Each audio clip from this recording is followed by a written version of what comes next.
Railway की तरफ से बहुत बड़ा अपडेट आया है साथियों। आरआरबी, एनटीपीसी और ग्रुप डी दोनों की परीक्षाओं को स्थगित कर दिया गया है। तो कहीं ना कहीं हम ये कह सकते हैं कि रेलवे के द्वारा यह जो आंदोलन किया गया है यह कहीं ना कहीं सफल है। दोस्तों आगे की वीडियो में देखिए क्या अपडेट है। स्टेशन के सभी दर्शकों को हमारा नमस्कार। इस समय की सबसे बड़ी खबर अगर हम कहें तो वो है रेल मंत्रालय ने फैसला लिया है कि रेलवे रिक्रूटमेंट बोर्ड की जो एनटीपीसी की परीक्षा है उसको स्थगित कर दिया गया है। साथ ही साथ 5 सदस्यीय कमेटी बनाई गई है, जो कमेटी इस पर फैसला लेगी कि आगे क्या करना है, क्योंकि एनटीपीसी एग्जाम को लेकर जिस तरीके से बवाल मचा हुआ था, जिस तरीके से घमासान मचा हुआ था, उसको लेकर छात्रों में रोष बढ़ता जा रहा था। पिछले 24 से 48 घंटे की बात करें तो जिस तरीके का डेवलपमेंट हुआ है उसको देखते हुए रेलवे ने यह फैसला लिया है कि इसको फिलहाल स्थगित किया जाए, क्योंकि एग्जाम की जो तारीख थी वो घोषित की जा चुकी थी। 14 फरवरी से लेकर 19 फरवरी तक ये एग्जाम होना था, लेकिन उसको कैंसिल कर दिया गया है। इसमें 2-4 बड़ी चीजें हैं जिनको मैं आपको बताना चाहूंगा। सबसे बड़ी चीज ये है कि आरआरबी एनटीपीसी का जो लेवल 1 का एग्जाम हुआ था उसको उसके रिजल्ट पर फिलहाल रोक लगा दी गई है। एक तरीके से कहा गया है कि फिलहाल इसको रोक दिया जाए। दूसरी बड़ी चीज ये हुई है कि आगे का जो एग्जाम है यानी कंप्यूटर बेस्ड टेस्ट जो सेकंड फेज का होना था उसको भी रोक दिया गया है। तीसरी बड़ी चीज ये हुई है कि इसमें कमेटी बनाई गई है जिसमें रेलवे बोर्ड के मेंबर होंगे, यानी 5 सदस्यीय कमेटी बनाई गई है जिसमें रेलवे बोर्ड के जो मेंबर हैं वो उसके मेंबर होंगे। और उसके बाद क्या किया जाएगा कि अलग अलग छात्रों से बात की जाएगी। जो असफल छात्र हैं यानी जो सिलेक्ट नहीं हुए हैं उन लोगों से भी बात की जाएगी और जो सफल हुए हैं उनसे भी बात की जाएगी। तो 2 चीजें ये हो गई। उसके बाद हम एक और चीज बता रहे हैं कि आरआरबी यानी जो अलग अलग क्षेत्रों की रेलवे रिक्रूटमेंट बोर्ड है उनको कहा गया है कि वो अपने सेल बनाए, अपनी कमेटी बनाए जो वहां के छात्रों से बात करें कि आखिरकार उनके क्या ग्रीवांस हैं, क्या उनको परेशानी हो रही है। और इसके बाद सबसे बड़ी चीज ये है कि ये सब जब प्रक्रिया कर ली जाएगी उसके बाद फैसला लिया जाएगा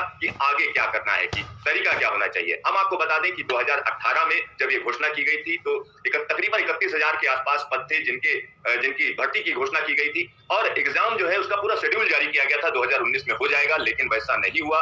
और रेलवे का कहना है भारी तादाद में जब स्टूडेंट्स ने अप्लाई कर दिया तो उसके बाद उनके लिए मुश्किल हो रही थी और उसके बाद उन्होंने कोरोना के चलते ये एग्जाम आगे बढ़ा और 7 चरणों में ये एग्जाम कराया गया। 2021 तक ये एग्जाम चलता रहा। और उसके बाद एक और बड़ी चीज ये हुई कि जब ये डिक्लेयर किया गया, 15 जनवरी को जो है, पिछली 15 जनवरी को जब ये डिक्लेयर किया गया तो छात्रों में भारी रोष देखा गया और छात्रों की जो बात थी वो अपनी जगह जेन्युइन थी, क्योंकि जो कहा जा रहा था वैसा किया नहीं गया। क्योंकि पहले जिस टाइम पर होना चाहिए था उस टाइम पर एग्जाम नहीं हुआ, जब हुआ तो रेलवे का कहना था कि 20 गुना जो है हमने छात्र ले लिए, और जबकि ऐसा नहीं था। यानी एक्चुअल की अगर हम बात करें तो रेलवे का अपना तर्क था, छात्रों का कहना था कि जो 20 गुना कहा जा रहा है वो 20 गुना नहीं है। और रेलवे का ये कहना था कुल छात्रों की अगर हम बात करें तो 3,84,000 के आसपास, तकरीबन इसके आसपास जो है छात्रों को CBT 1 में सिलेक्ट घोषित किया गया है। तो ये सारी चीजें चल रही थी। उसके बाद छात्र सड़कों पर उतर आए और उनकी जो बात है वो कहीं ना कहीं ऊपर तक पहुंची। एक और बड़ी बात हम आपको बता दें कि इसमें प्रधानमंत्री मोदी ने खुद दखल दिया और उसके बाद रेल मंत्रालय को यह फैसला लेना पड़ा।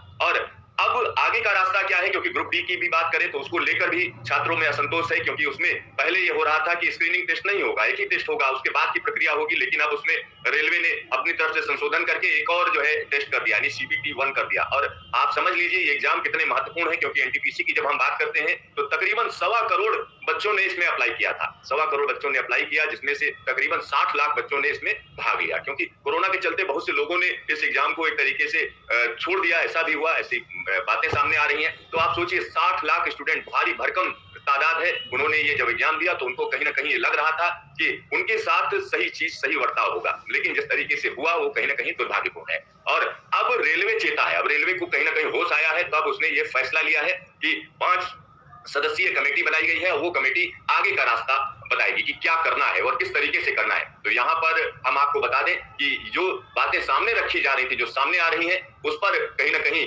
रेलवे ने बड़े यानी देर आए लेकिन दुरुस्त आए, अगर हम कहें तो देर आए, क्योंकि लगातार छात्रों को असंतोष सामने वो रख रहे थे और छात्र बार बार बोल रहे थे कि उनके साथ गलत हुआ है, और उसके बावजूद रेलवे अपने तर्क दे रही थी। तो अब देखिए आगे का रास्ता क्या है, उस पर सोचना होगा। और एक तरफ अगर हम और लोगों की बात करें तो कुछ लोगों का